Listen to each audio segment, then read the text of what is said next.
디모데전서 5장 1절에서 16절까지 말씀.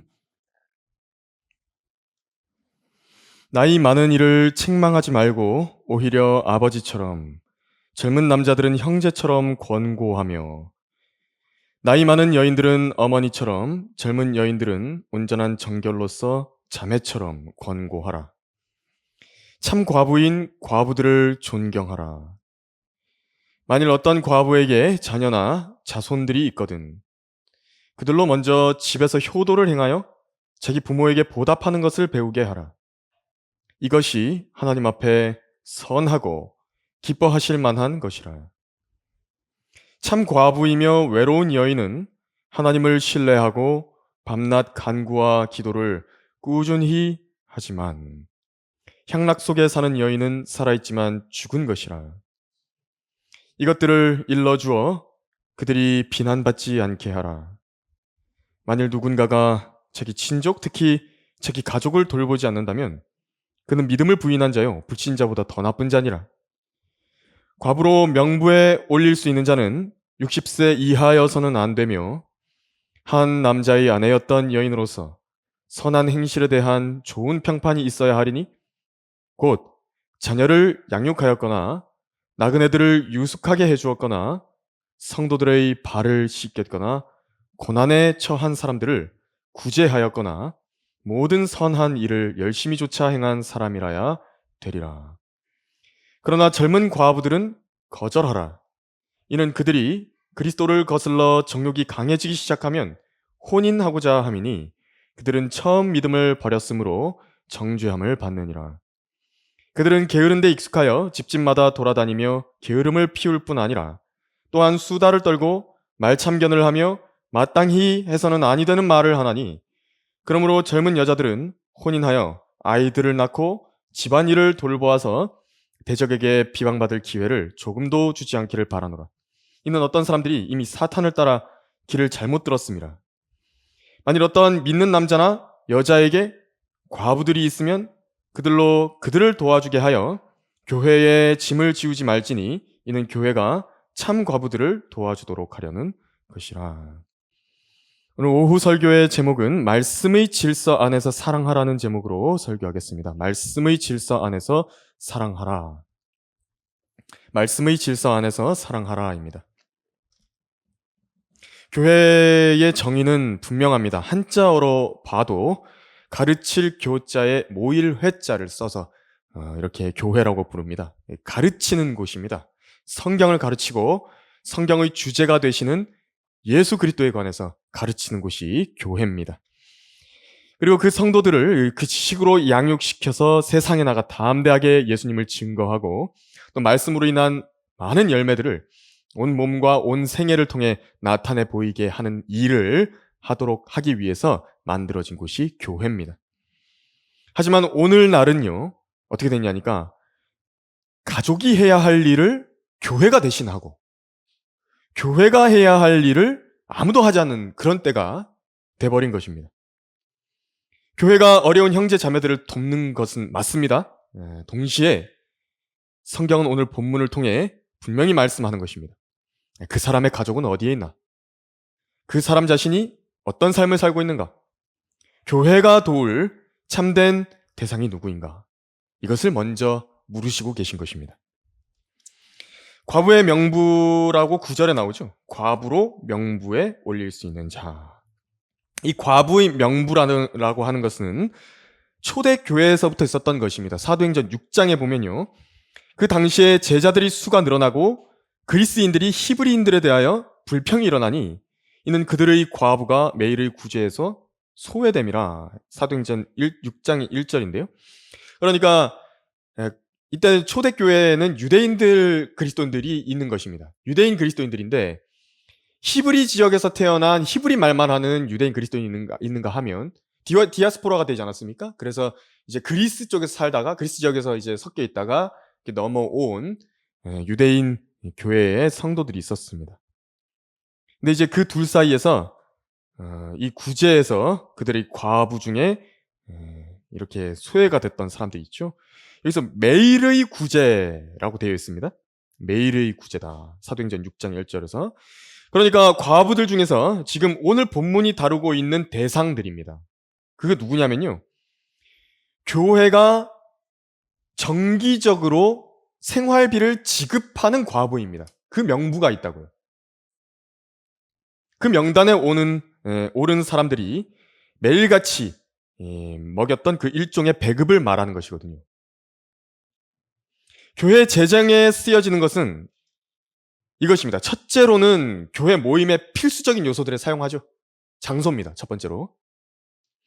그리고 또 그 다음에는 하나님의 일꾼들의 생활에 쓰이는 것이고, 그 다음에 이제 사역에 여러 지원하는 일들과 또 복음 전하는 데 필요한 경비들을 쓰는 것이고, 또 가난한 그런 성도들을 돕는 일들을 하는 것이 성경대로 이루어지는 것인데, 그게 이제 신명기 26장 12절에서 13절까지 나와 있는 것을 이걸 교훈적으로 이제 가장 적절한 교훈으로 받아서 실행을 하는 것이죠. 근데 문제는요, 교회가 이렇게 성도들을 도왔거든요. 그런데 이게 질서가 잡히지 않은 경우가 나온 것입니다. 뭐냐니까 성경에서 무질서한 자들이 이제 나왔는데, 데살로니가 후서 3장에서 이 일을 무시하고 교회에서 나오는 생활비를, 그리고 또 먹을 것을 자기들 마음대로 타 먹으려던 사람들이 나왔습니다. 그것을 제가 잠깐 읽어드릴 테니까 한번 들어보십시오. 형제들아, 우리 주 예수 그리스도의 이름으로 너희에게 명하노니 무질서하게 행동하고 우리에게서 받은 전통을 따라 행하지 않는 모든 형제를 멀리하라. 그러니까 지금 과부가 대상이거든요. 남자들이 먹겠다고 온 겁니다. 근데 성경은요, 성별을 차별합니다. 남자들은요, 팔다리가 달려있으면 안 먹여줍니다. 일을 해야 됩니다. 팔다리가 달려있으면. 너희가 어떻게 우리를 본받아야 할 것인지를 너희 스스로가 아나니 우리는 너희 가운데서 무질서하게 행하지 아니하였으며 아무에게도 양식을 거저먹지 않고 도리어 주야로 수고하고 애써 일하여 너희 가운데 아무에게도 부담이 되지 않도록 했노라. 이는 우리에게 권리가 없어서가 아니요 다만 우리가 스스로 너희에게 본을 보여 우리를 본받게 하려 함이라. 우리가 너희와 함께 있을 때에도 너희에게 명하기를 누구든지 일하기 싫어하거든 먹지도 말라 하였노라. 우리가 들으니 너희 가운데서 무질서하게 행하여 전혀 일하지 아니하고 참견 잘하는 자들이 있다 하니 이제 우리가 우리 주 예수 그리스도를 통하여 이런 자들에게 명하고 권하노니 조용히 일하고 자기 양식을 먹으라 그랬습니다. 데살로니가 후서 3장 6절에서 12절입니다. 그래서 우리가 지금 읽고 있는 이 디모데전서 본문은요, 5장 1절에서 16절까지는 구체적인 예를 들면서 사랑과 질서 이 두 가지의 균형을 잡으라고 말하고 있는 것입니다. 두 가지 중 하나만 있으면요, 교회가 기우뚱해지는 것이고 교회가 망가지고 무너지게 됩니다. 그리고 이 균형은 가족이라는 그림을 통해서 지금 보여주시고 있는 것입니다. 오늘 본문에서 어떻게 말씀하시는 것인지 함께 살펴보면서 우리들의 교훈, 말씀의 질서 안에서 어떻게 사랑할 것인지 살펴볼 것입니다. 말씀의 질서 안에서 사랑하라 첫 번째로 권면과 사람을 대하는 방식 그리고 태도를 배워야 된다라고 1절, 2절에서 지금 가르쳐주고 있습니다. 나이 많은 이를 책망하지 말고 오히려 아버지처럼 젊은 남자들은 형제처럼 권고하며 나이 많은 여인들은 어머니처럼 젊은 여인들은 온전한 정결로서 자매처럼 권고하라 그랬습니다. 자신과 나이가 많은 사람과 의견을 달리할 때가 있을 수 있죠. 생각하고 행동하는 것에 반대할 때가 있습니다. 그때 어떻게 대해야 되는가 거기에 나와 있는 것입니다. 동년배나 나이 어린 사람들을 다루듯이 비난하거나 꾸짖어서는 안 된다라고 말씀하는 것입니다. 간청하고 부탁하는 과정을 통해서 조정을 봐야 됩니다. 이것이 잘 드러난 곳이 있는데 고린도전서 4장 13절에서 바울이 고린도 교회 성도들에게 했던 그 말하는 방식이었습니다. 그리고 자기가 권위가 있음에도 불구하고 사도적인 권위가 있음에도 불구하고 성도들에게 간청한 것입니다. 그러나 그렇게 바울이 했더니 마치 고린도 교회 성도들이 느끼기에는 자기들보다 좀 못한 사람인가 보다 하고 느낄 정도였던 것입니다. 고린도 후서 10장 10절에서요. 그래서 바울을 헐뜯으면서 직접 대해보니까 바울이 약하다, 언변도 하찮다, 그렇게 말했던 것입니다.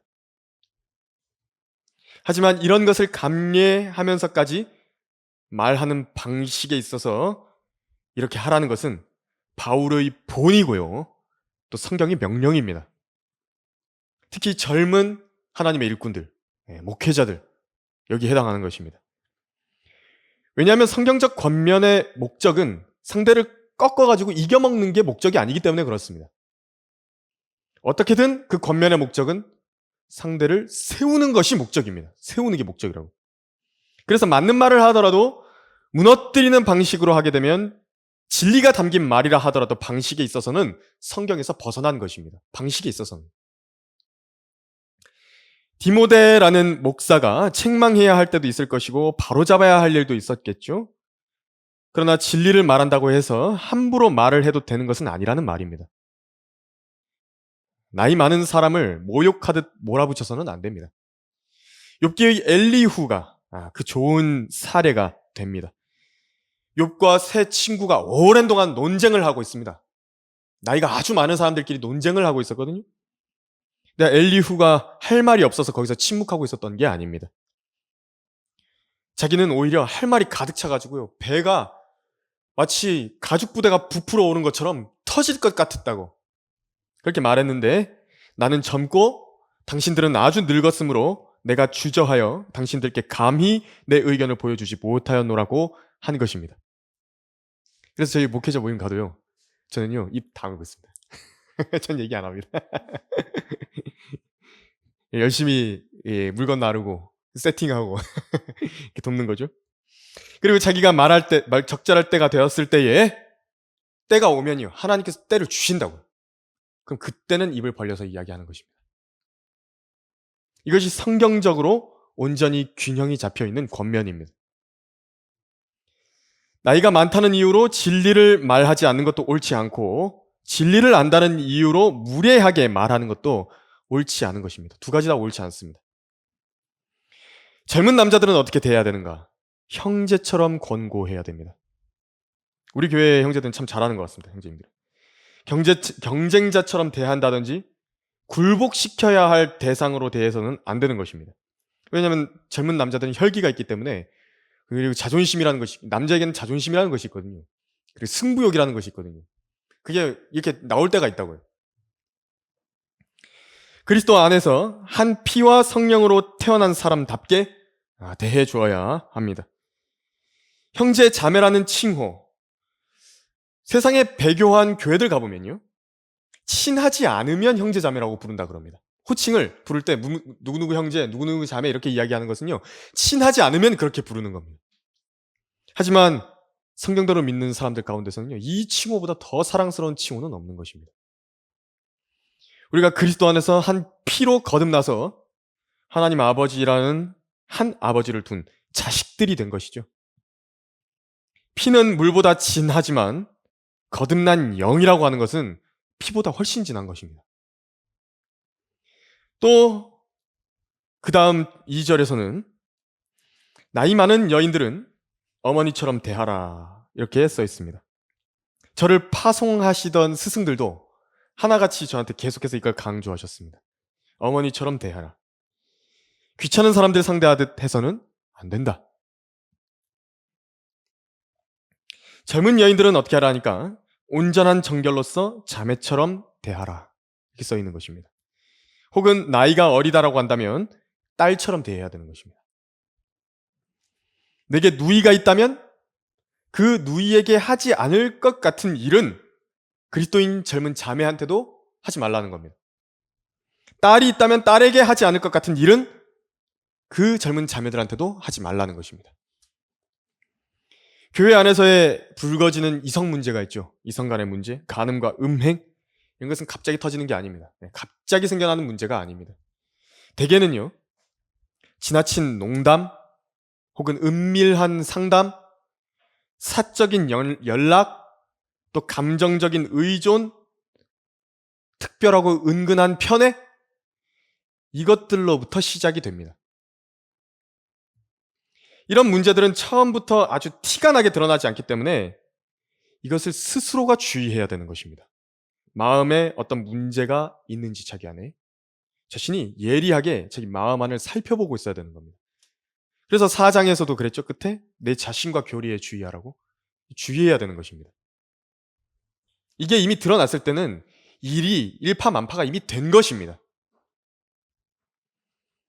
자신이 스스로 선을 넘지 않도록 매사에 신중하게 판단해서 행동해야 하고 이것을 제대로 하나님 앞에 해결할 수 있도록 기도로 밀착이 돼 있어야 됩니다. 하나님과.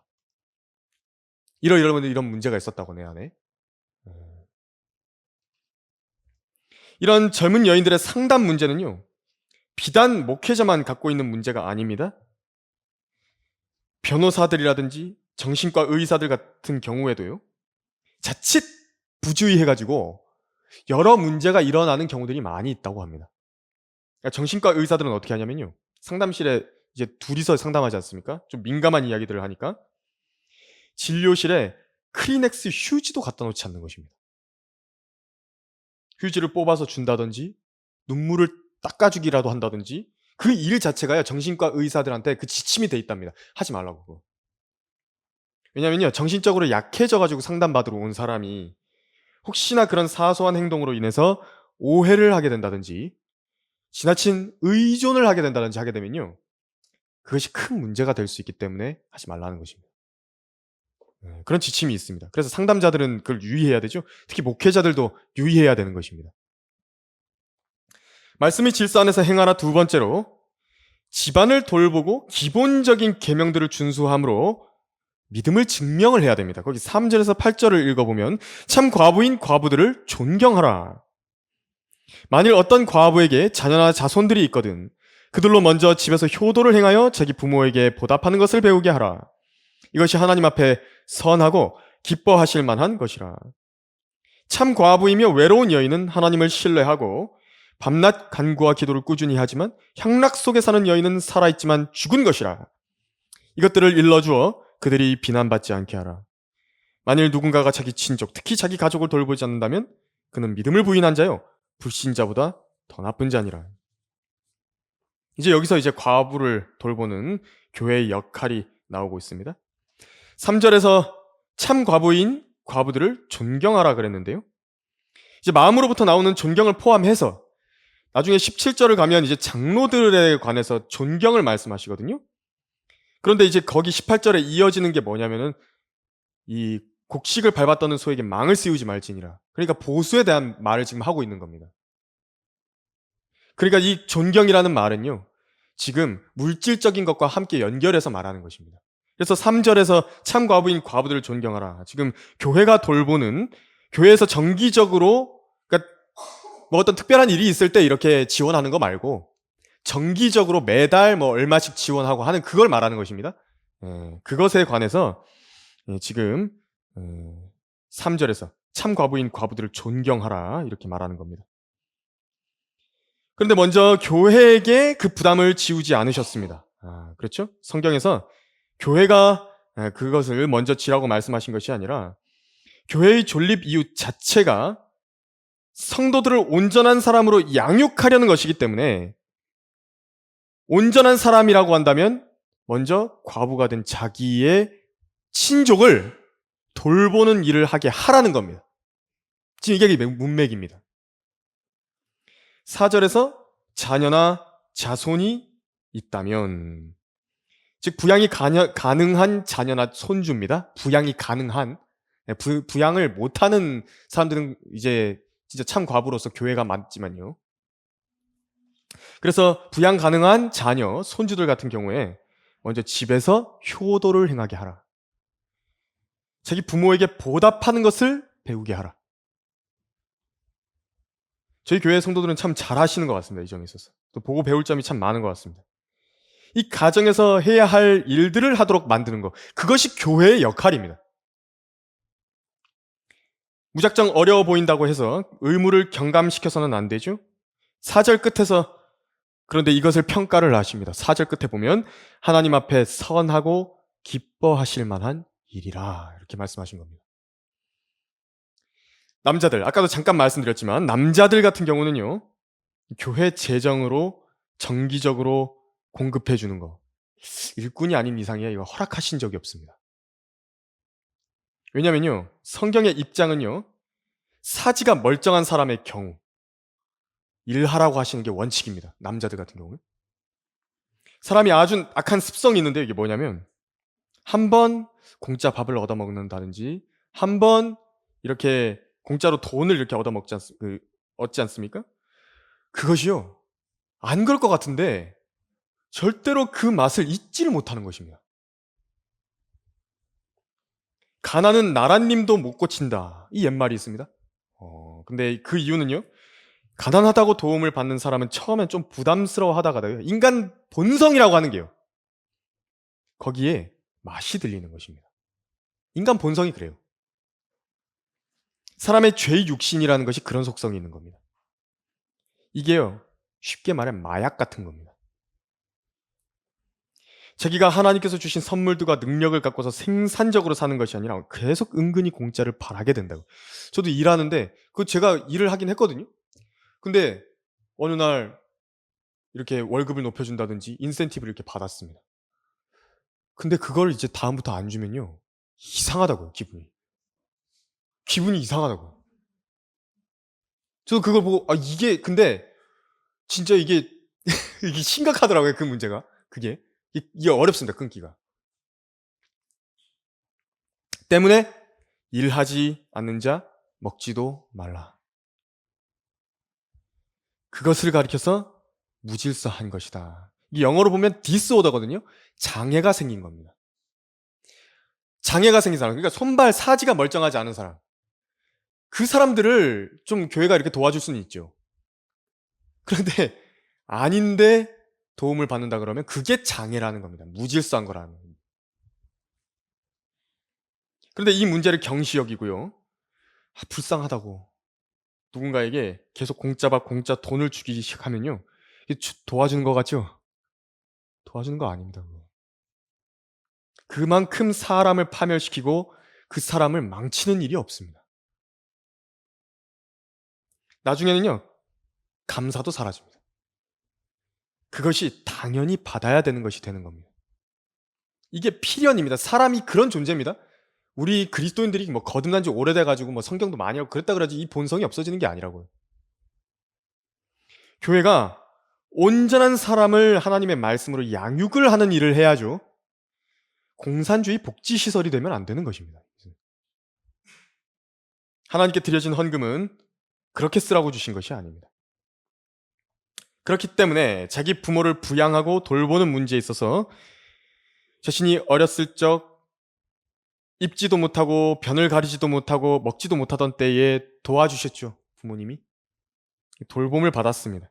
그래서 부모가 나이가 들어서 이제 그런 것을 할 수 없게 됐을 때 그때 도와야 한다라는 점을 지금 말씀하고 있는 것입니다.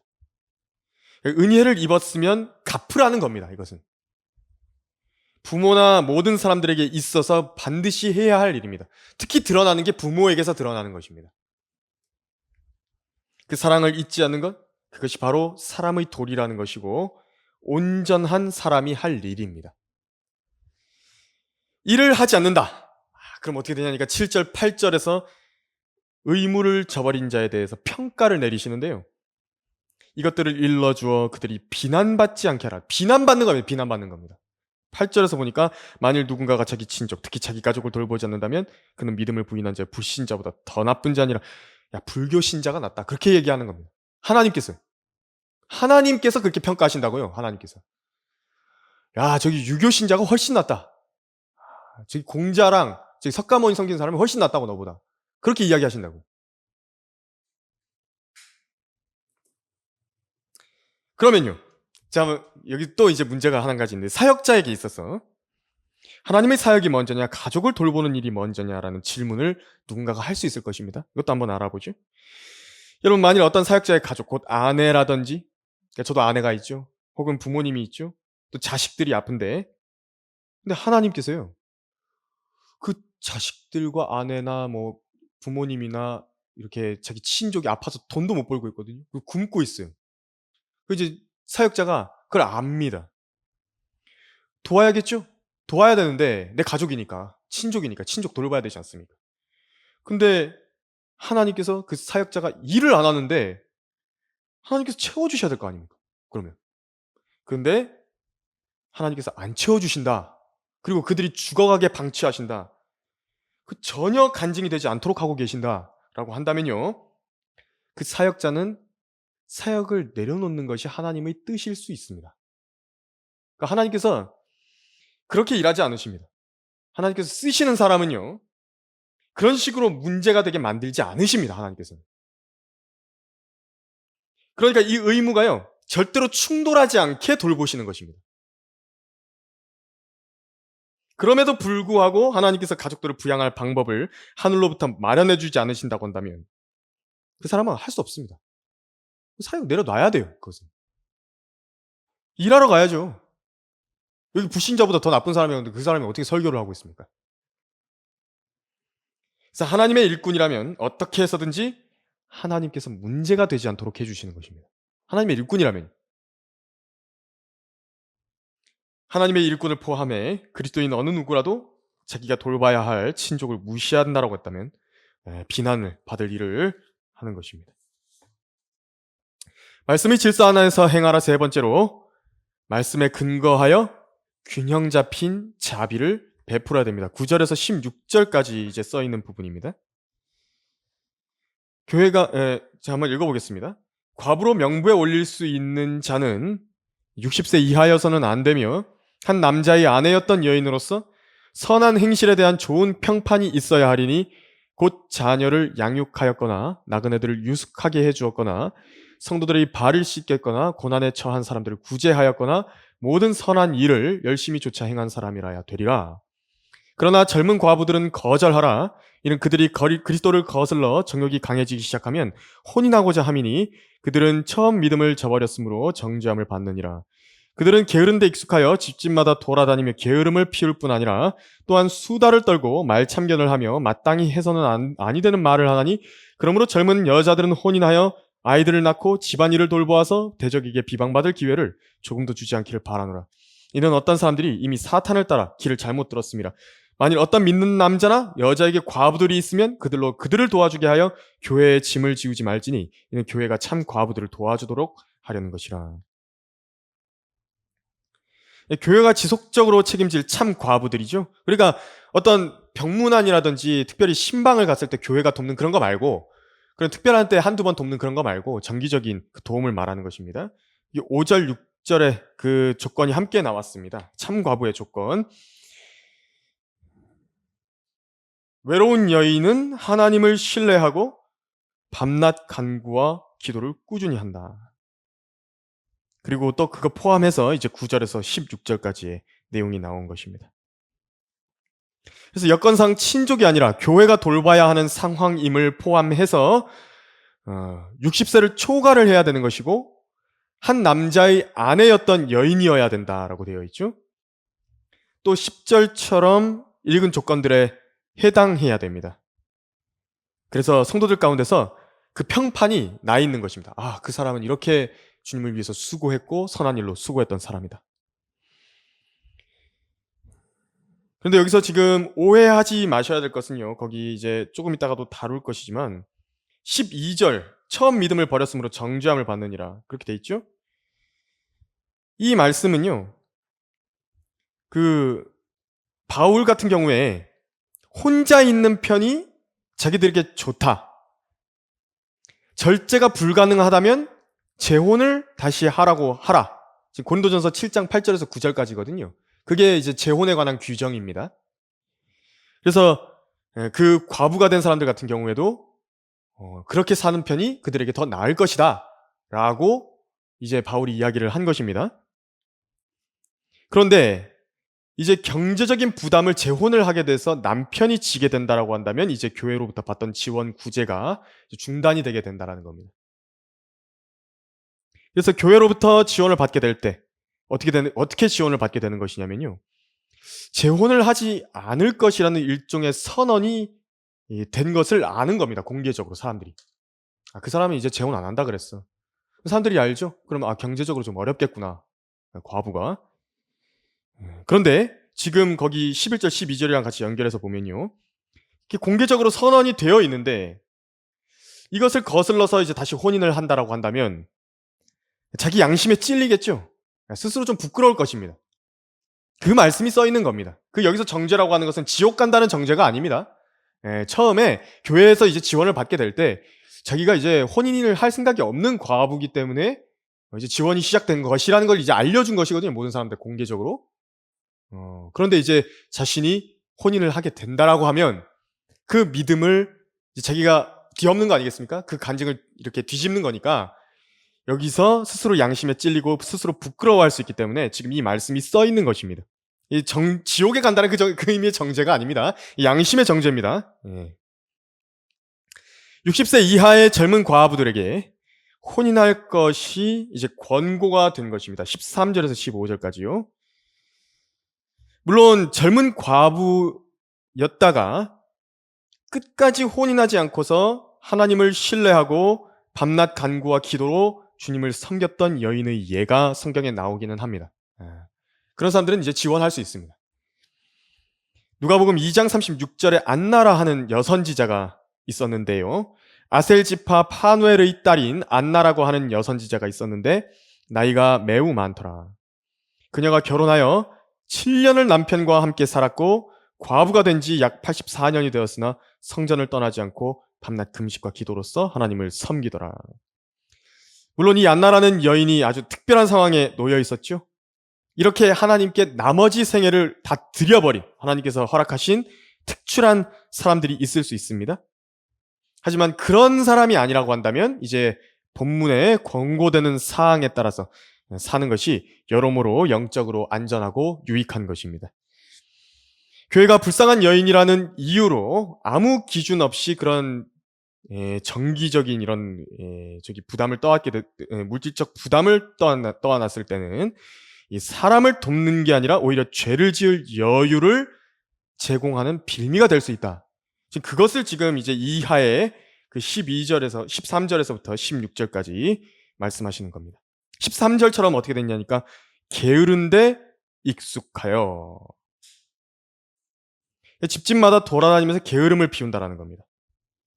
왜냐면 이제 돌볼 자녀가 없고 남편을 섬길 일이 없기 때문에 오롯이 자신만의 시간을 가지게 되는데 이제 죄 짓는 쪽으로 시간을 쓰게 된다는 겁니다. 특히 젊은 사람들 이야기하는 겁니다. 젊은 사람들.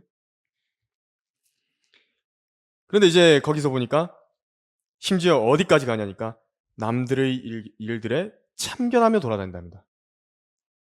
수다를 떨고 말참견을 하는데 심지어 마땅히 해서는 안 되는 말을 한다.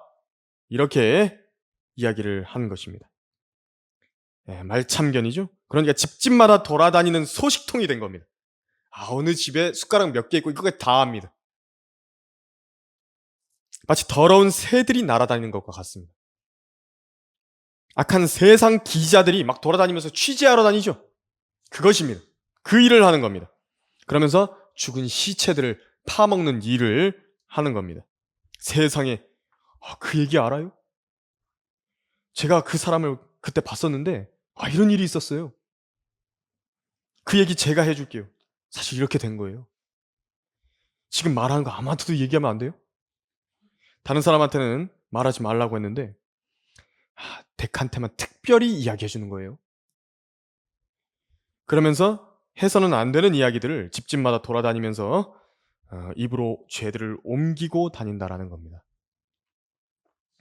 왜 이렇게 하는가? 이 사람들의 이유가 있습니다. 그것이 바로 정보력인데요. 정보는요, 일종의 권력입니다. 정보력은 권력이라고. 자기들이 정보 창구가 돼야 된다라는 강박을 가진 사람들이 있는 겁니다. 우리 교회는 그런 사람이 없는데 이게 다른 저기서는 이게 있다고, 이런 사람들이. 이게 잘못하는 겁니다. 그것은 교회 안에서 아주 가증스러운 일을 하고 있는 것이죠. 이것이 대적들로부터 비방받을 기회를 주는 것이고, 어떤 사람들은 이미 길을 걸어가는데 이 길을 따라서 사탄을 따라 잘못 갔다, 이미 거기에 접어들었다, 그래 버린 겁니다. 그 말은 이제 11절이랑도 연결이 되는 것인데, 과부가 재혼하지 않고 혼자 지내기로 결심을 해가지고 여러 유익과 존경을, 영적인 존경 포함해서, 물질적인 뭐 이렇게 지원이라든지 영적인 존경이라든지 이거 다 포함해서요, 교회로부터 얻는 상황이 돼버렸는데, 그러다 보니까 생활에 여유가 생겨가지고, 조금 여유가 생겨가지고 남자들과 시시덕거리면서 다니는 것입니다. 바람 핀다는 얘기입니다. 쉽게 말해서 연애하는 것이죠. 그래서 이브가 뱀과 시시덕거리면서 하나님을 향한 불평을 쏟아낸 것과 같은 메커니즘입니다. 그것이. 그렇다면 차라리요, 혼인을 하는 편이 낫습니다. 그래서 14절의 젊은 여인들은 문맥적으로 11절에 젊은 과부들을 말씀하고 있습니다. 그래서 재혼해서 아이들을 낳아라. 그리고 집안일을 돌봐라. 그것이 여인 그 자신을 지키고 교회를 지키는 일이라고 알려주고 있는 것입니다. 그래서 우리가 계속 듣는 이야기지만, 사람이 이 주님의 그 거룩한 것들로, 거룩한 일들로 바빠지지 않으면요, 이게 빈틈이 많이 생깁니다. 이제 거기서 죄가 침투해 들어가는 것입니다. 우리 교회 성도분들은 이렇게 외로운 가운데서도 기도 많이 하시고 또 말씀도 많이 보시죠. 열심히 또 산책도 하고 복음도 전하고 그러시는 걸 제가 알고 있습니다. 아주 잘하시는 것입니다. 자신을 잘 지키는 것이라고, 그것이. 세상 사람들이랑 막 어울려 다니면서 막 그들과 수다 떨고 막 그런 세상 이야기 막 들어주면서 그렇게 하지 않는다고요. 그 아주 잘하는 것이라고. 자기를 잘 지키고 있는 것입니다. 아주 순결하게 지키는 것이죠. 순수하게 지키고 있는 것입니다. 물론 이것이 휴식과 여유가 있는 수준에서 아주 적절하게 시간을 잘 자신의 체력에 맞춰가지고 사용을 하는 것입니다. 16절에서는 그래서 젊은 과부이든 나이가 60세가 넘은 과부이든 관계없이 그들을 돌볼 친척들이라든지 가족들이 있다라고 한다면, 그들이 첫 번째로 의무를 지어서 교회가 재정적으로 돌볼 짐은 지지 않는다라고 말씀하는 것입니다. 그래서 오늘 설교의 결론을 맺으면, 이 배운 본문에서 성도들이 행해야 하는 성도들과의 뜨거운 사랑, 이 본문은 그 본문에 스며 있는 사랑을 차갑게 만드는 본문이 아닙니다. 오히려 사랑의 원래의 그 의도와 목적대로 잘 되기 위해서 무엇을 조심해야 된다, 이것을 가르쳐주고 있는 본문입니다. 뜨거운 사랑이 흘러가려면 어떻게 올바른 길에서 흘러가야 된다 라고 제시하는 말씀입니다. 성도 간에는 예의와 도리가 지켜져야 되고, 아버지같이 또 어머니같이 형제 자매같이 가장 이상적인 가정 안에서 가족 구성원들을 대하는 그것처럼 이루어져야 하는 것입니다. 이것은 훈련이 필요합니다. 이것은 그냥 되는 것이 아닙니다. 이것은 교회적으로도요, 지역 교회도 성장을 해야겠죠. 지역 교회도 성장을 해야 되는 것입니다. 영적으로 성장하는 걸 말하는 거죠. 양적인 성장을 지금 말씀드리는 것은 아니고, 이런 성도들의, 우리 모두의 이런 태도와 이런 자세에 있어서 훈련이 필요한 것입니다. 그것이 성장입니다. 또한 자신의 책임과 의무를 다른 이들에게 떠맡기는 일을 해서는 안 됩니다. 주님께서는 이 하나님의 계명을 잘 지키는 사람, 곧 자기 친족을 돌보는 것에 관해서 올바른 믿음의 사람들을 만들기 위해 교회를 세우신 것이지, 사람을 망치려고 교회를 세운 것이 아니라는 점을 알아야 됩니다. 교회 역시도 모든 짐을 감정적으로 떠안으려 하면 안 되고요, 성경의 기준에 충족한 참 과부들 올바로 돌봐야 되고, 그런 사람들이 있다라고 한다면 교회가 도와야 하는 것입니다. 사랑 없이 질서만 유지하는 일, 질서 없이 사랑만 제공하는 일, 모두 다 교회를 무너뜨립니다.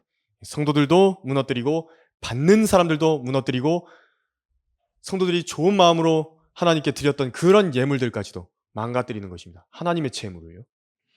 하나님의 피로 사신 하나님의 교회, 하나님의 가족이 된 것이듯 서로 세우고 각자 맡은 위치에서 책임을 감당하고 하나님께서 기뻐하시는 일들을 온전히 행하는 그 교회가 되기를 바랍니다. 설교를 마치겠습니다.